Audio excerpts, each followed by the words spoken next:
Selamat pagi dan salam di Gayaku demi ilmu dan dharma. Saya, Salisia Serumpit dari kelas BMSK 3 akan membentangkan tugasan 2 BMMB 1104, yaitu mengaplikasikan ciri-ciri kritikan sastra terhadap dua karya sastra, yaitu karya sastra kanak-kanak dan karya sastra remaja. Pertama sekali, mari kita kenali apakah itu kritikan sastra. Kritikan ialah perkataan yang berasal daripada perkataan Yunani kuno krites yang bermaksud hakim. Oleh itu, mengkritik merupakan usaha menghakim, memutuskan nilai baik atau buruknya sesebuah karya sastra. Manakala sastra pula ialah perkataan yang berasal daripada bahasa Sanskrit, yaitu Shastra yang disebut Sastrayang yang membawa maksud kitab suci. Oleh itu, oleh itu, kritikan sastra dapat dirumuskan sebagai cabang ilmu saintifik dan merupakan satu kegiatan menghayati secara total, menganalisis secara interpretif, serta melakukan penilaian secara rasional. Baiklah, pertama sekali saya akan mengaplikasikan ciri-ciri kritikan sastra terhadap sebuah karya sastra kanak-kanak, yaitu yang bertajuk Sang Kancil dan Buaya. Di sini saya telah menyediakan sinopsis tentang cerita ini. Mari kita baca. Cerita Sang Kancil dan Buaya ini mengisahkan tentang seekor binatang yang sangat cerdik bernama Sang Kancil yang merupakan tempat mengadu bagi binatang-binatang yang lain. Pada suatu hari, Sang Kancil ingin memakan buah yang sedang ranum di seberang sungai. Namun, terdapat banyak buaya di sungai tersebut. Oleh itu, Sang Kancil mendapat akal untuk menipu semua buaya bahwa dia telah dititahkan oleh Raja Sulaiman untuk mengira ke semua buaya yang ada. Sang Kancil melompat di atas buaya sehingga berjaya menyeberang sungai. Setelah Sang Kancil berjaya menyeberang sungai, Sang Kancil memberitahu buaya yang dia telah menipunya. Oleh itu, sang buaya sangat marah dan berdendam untuk memakan Kancil. Sementara itu, Sang Kancil pula berasa sangat gembira karena dapat menikmati buah-buahan yang sedang masak ranum, lalu meninggalkan ke semua buaya. Kritikan pertama yang dapat saya lihat ataupun dapat saya aplikasikan dalam cerita karya sastra kanak-kanak ini ialah kritikan sanjungan. Kritikan sanjungan bermaksud pernyataan rasa kagum dan senang terhadap orang lain. Kritikan ini memuji karya dan pengarangnya yang berupaya menghasilkan pemikiran bernas serta dapat menampilkan elemen karya yang menarik. Karya sastra ini layak untuk menerima kritikan sanjungan karena ceritanya yang sangat menarik, serta cerita ini menceritakan tentang usaha seekor kancil yang berusaha untuk mendapatkan sesuatu yang diingini dengan penuh kebijaksanaan. Sebagai contohnya, dalam cerita ini, sang kancil yang sangat bijak untuk mencari cara untuk menyeberang sungai yang dipenuhi dengan buaya untuk mendapatkan buah-buahan yang diinginkan di seberang sungai.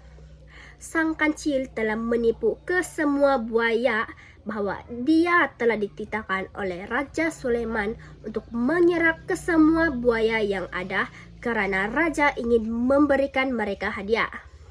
Cerita ini juga dianggap menarik karena pengarang telah memperlihatkan usaha dan kebijaksanaan dalam mencapai sesuatu yang diinginkan. Kritikan seterusnya yang dapat saya aplikasikan dalam karya sastra ini ialah kritikan teguran. Kritikan teguran merupakan kritikan yang bersifat memberi teguran dan peringatan secara ikhlas. Ia lebih praktikal karena pengkritik melaksanakan kajiannya dengan lebih berimbang dengan menyatakan keistimewaan, kekuatan teks berkenaan, dan menunjukkan kekurangannya. Kritikan teguran yang dapat saya aplikasikan di sini ialah kita perlu bijaksana dan sabar untuk mencapai sesuatu yang diinginkan. Sebagai contohnya dalam cerita ini ialah sang kancil yang sangat bijak untuk mencari cara menyeberang sungai yang dipenuhi dengan buaya hanya untuk mendapatkan buah-buahan yang sedang masak ranum di seberang sungai. Sang kancil juga sangat sabar dalam mencari cara untuk menikmati buah-buahan tersebut. Kritikan seterusnya pula ialah kritikan pendekatan. Pendekatan merupakan suatu proses mendekati sesuatu karya. Kritikan ini merupakan suatu usaha untuk mencapai pengertian terhadap sesuatu penelitian. Dalam cerita ini, kritikan pendekatan yang dapat kita lihat ialah pendekatan moral. Pendekatan moral merupakan satu kaedah mencari nilai-nilai moral dalam karya sastra. Kepentingan aspek moral ialah menjadi teladan kepada pembaca. Pendekatan moral yang dapat kita lihat dalam karya sastra ini adalah nilai kerajinan. Sang kancil sangat rajin untuk mendapatkan makanan dan berusaha sendiri untuk mendapatkan apa yang diinginkan. Sebagai contohnya, sang kancil berusaha untuk mencari cara untuk menyeberang sungai yang dipenuhi dengan buaya hanya untuk mendapatkan buah-buahan yang diinginkan. Seterusnya, nilai kebijaksanaan. Sang kancil telah menipu buaya untuk menyeberang sungai. Kritikan yang seterusnya adalah kritikan saranan.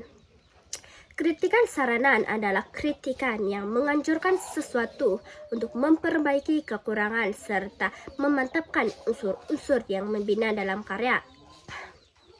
Kritikan saranan yang dapat saya aplikasikan dalam cerita ini adalah kebijaksanaan dan kerajinan untuk mencapai sesuatu keinginan. Sebagai contohnya, dalam cerita ini dapat kita lihat bahwa sang kancil yang sangat bijak untuk mencari cara menyeberang sungai yang dipenuhi dengan buaya. Sang kancil juga rajin untuk mendapatkan sesuatu yang diinginkan. Kritikan terakhir yang dapat saya lihat ataupun dapat saya aplikasikan dalam cerita ini adalah kritikan penilaian. Kritikan penilaian adalah untuk melihat sama ada karya ini bermutu ataupun sebaliknya. Karya ini dianggap bermutu karena cerita sang kancil ini sangat menarik karena dapat menarik minat para pembaca, terutamanya dalam golongan kanak-kanak. Seterusnya, cerita ini juga dianggap menarik ataupun bermutu karena terdapat pengajaran dalam cerita ini, yaitu kita perlu menggunakan akal dan kebijaksanaan untuk berpikir semasa menghadapi masalah. Sebagai contohnya, sang kancil menghadapi masalah untuk menyeberang sungai karena sungai tersebut dipenuhi dengan buaya. Oleh itu, sang kancil telah menggunakan kebijaksanaannya untuk menipu buaya dan berjaya mendapatkan buah-buahan yang diinginkan di seberang sungai. Seterusnya, nilai pula yang dapat kita lihat dalam cerita ini adalah nilai kegigihan, yaitu sang kancil gigih mencari cara untuk menyeberang sungai yang dipenuhi dengan buaya itu. Baiklah, seterusnya kita beralih pula kepada karya sastra remaja. Di sini saya telah sediakan sinopsis tentang sebuah novel yang bermaksud Silir Daksina. Marilah kita membaca sinopsis ini bersama-sama. Novel ini mengisahkan tentang seorang remaja yang bernama Haikal Hakimi. Dia hidup bersama ibu dan ayah tirinya. Suatu hari, Haikal didatangi sebuah manuskrip lama yang di dalamnya terdapat hasil penulisan daripada ayah kandungnya.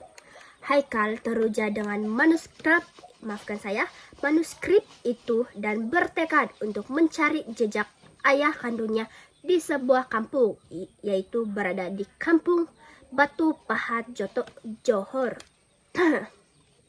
Dia membuat keputusan untuk ke kampung arwah ayahnya, namun ditentang oleh uminya karena uminya melarang Haikal untuk ke kampung arwah ayahnya. Hubungan Umi dan ayah kandung Haikal sesungguhnya tidak bahagia sehingga berpisah. Umi membawa Haikal tinggal bersamanya di Kuala Terengganu. Ayah Haikal, Abdullah bin Kayan, tinggal kesepian di Johor. Hidupnya kesepian, keseorangan, dan dihurung dengan rasa kerinduan terhadap anak kandungnya, yaitu Haikal. Haikal membuat keputusan bahwa dia akan tetap datang ke kampung ayahnya walaupun uminya melarang keras akan keputusannya. Uminya tidak mahu Haikal mengikut jejak ayah kandungnya. Uminya tidak mahu Haikal mengikuti jalan hidup seperti ayahnya, dan Haikal tidak diberikan sebarang uang perbelanjaan untuk ke sana oleh uminya. Sampai saja di kampung Seri Purnama, Haikal disambut mesra oleh penduduk kampung di sana. Hal ini karena ayah kandungnya seorang yang sangat disegani di kampung tersebut. Sedikit demi sedikit, Haikal mulai mengetahui mengenai ayahnya melalui cerita-cerita penduduk kampung di sana. Terdapat sedikit ilmu mengenai tarian zapin di dalam novel ini juga. Hal ini karena beliau seorang yang amat mencintai karya sastra, yaitu ayah Haikal Hakimi. Disitulah Haikal perlahan-lahan mengenali ayahnya. Semenjak ayahnya meninggal dunia, kampung Seri Purnama kehilangan orang penting untuk memperkenalkan tarian zapin. Sebelum pulang, Haikal ingin kumpulan zapin di Purnama membuat persembahan zapin. Haikal dan si Hua menari bersama-sama. Haikal sangat terharu karena Umi, Walid, dan adik tirinya turut memberikan sokongan. Dendam uminya terhadap Abdullah bin Kayan telah melebur apabila dia datang ke kampung Seri Purnama untuk menyaksikan Haikal menari. Baiklah, mari kita lihat apakah kritikan sastra yang dapat kita aplikasikan dalam karya sastra ini. Kritikan pertama yang dapat diaplikasikan dalam karya ini adalah kritikan sanjungan. Novel ini harus diberikan sanjungan karena penulis menerapkan seni warisan budaya Melayu, yaitu tarian zapin yang kini kian tenggelam di telan arus pemodenan. Sebagai contohnya, peristiwa Haikal dan penduduk kampung Seri Purnama berusaha untuk menghidupkan kembali tarian zapin di kampung itu. Selain itu, Haikal juga telah membuat persembahan zapin sebelum pulang ke rumah uminya, yaitu di Terengganu. Penulis novel ini, yaitu Nizar Parman, juga harus diberi pujian karena beliau telah mengupas tentang tarian zapin secara menarik dan penghuraiannya adalah sangat jelas tentang kebudayaan dan keberanian watak utama yang sanggup kembali ke kampung kelahirannya untuk mencari tahu tentang ayah kandungnya ataupun manuskrip yang telah dibacanya, sekaligus telah membantu untuk menghidupkan kembali tarian zapin di kampung tersebut. Seterusnya adalah kritikan teguran. Kritikan teguran yang terdapat dalam novel ini dapat kita berikan kepada watak utama, yaitu Haikal Hakimi yang tidak memupuk sikap jujur dalam diri sendiri.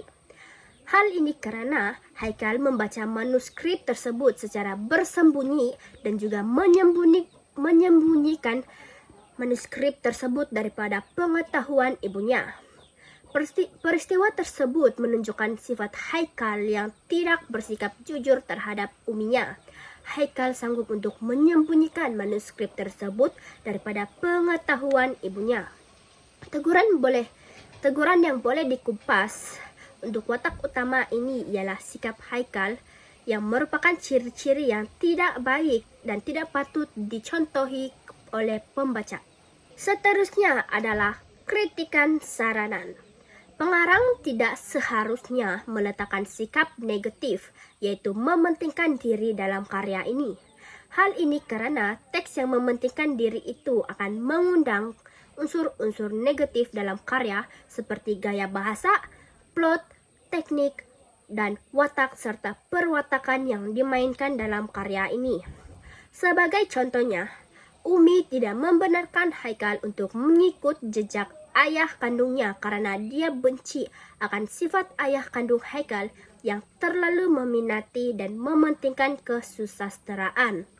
Uminya juga tidak membenarkan Haikal untuk pergi ke kampung Seri Purnama dan tidak memberikan uang perbelanjaan kepada Haikal.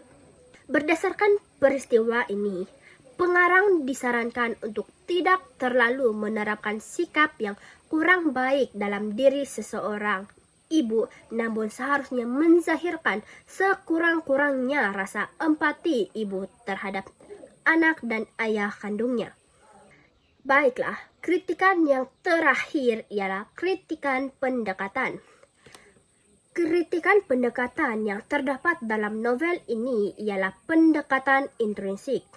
Pendekatan intrinsik ini dapat dilihat melalui watak dan perwatakan watak utama, yaitu Haikal Hakimi. Haikal Hakimi merupakan seorang remaja yang berbakat dalam bidang seni sastera. Sebagai contohnya, Haikal sering memenangi pertandingan mendeklamasikan puisi dan juga menulis puisi serta sajak. Seterusnya, Haikal juga seorang yang sangat kuat berusaha. Sebagai contohnya, Haikal berusaha untuk datang sendiri ke kampung Seri Purnama walaupun tidak diberikan uang oleh ibunya. Yang terakhir adalah Haikal Hakimi yang sangat penyayang. Hal ini karena Haikal sangat menyayangi Umi, Walid dan adik dirinya sepenuh hati. Baiklah, secara kesimpulannya, tidak dapat dinafikan bahwa semua karya sastera mempunyai ciri-ciri tersendiri yang sekaligus boleh dijadikan sebagai sumber untuk dikritik oleh para pembaca.